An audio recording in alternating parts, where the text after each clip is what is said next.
Hey, I'm David Hawley with Mossy. One of the most important things we can do to set ourselves up for success is to make sure that we have scouted the properties we're going to be hunting.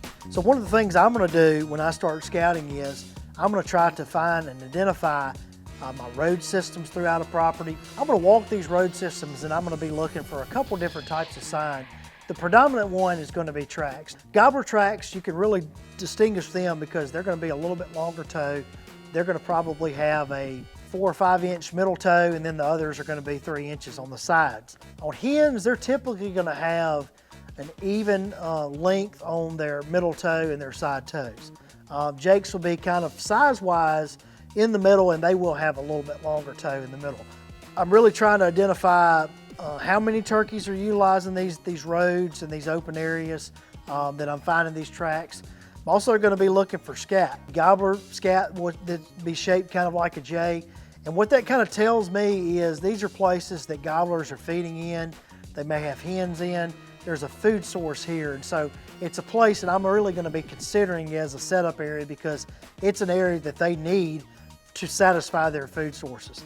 Another thing that we look for, especially in the woods or in areas that have mass crops, are going to be called scratching. And this is going to be where gobblers and hens are going through the woods and they're scratching up leaves to find acorns that have been buried up underneath the leaves. And so you're going to see these raked up areas where there will be bare ground and then there'll be leaves congregated and so on and so forth. Hey, Cuss Strickland here with Mossy Oak. When a gobbler struts, he kicks that fan up, blows his chest out, and his wings go on the ground, and he's dragging them as he's moving around, trying to point in different directions.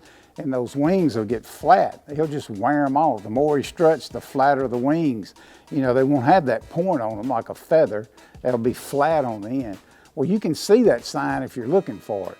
If he's in a dirt or a sandy road, it'll look like claw marks. It just look like you had nails on your fingers and you're doing like this. That's a great place. That might be a strut zone right there, especially if there's circles doing that, if it's more than just one drag.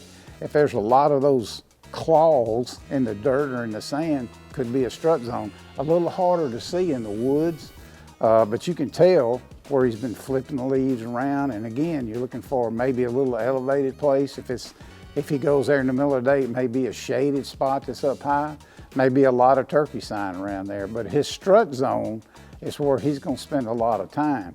And if you do find one of those, find you a place to sit down and be comfortable and be really, really patient, because the strut zone, you are in his bedroom.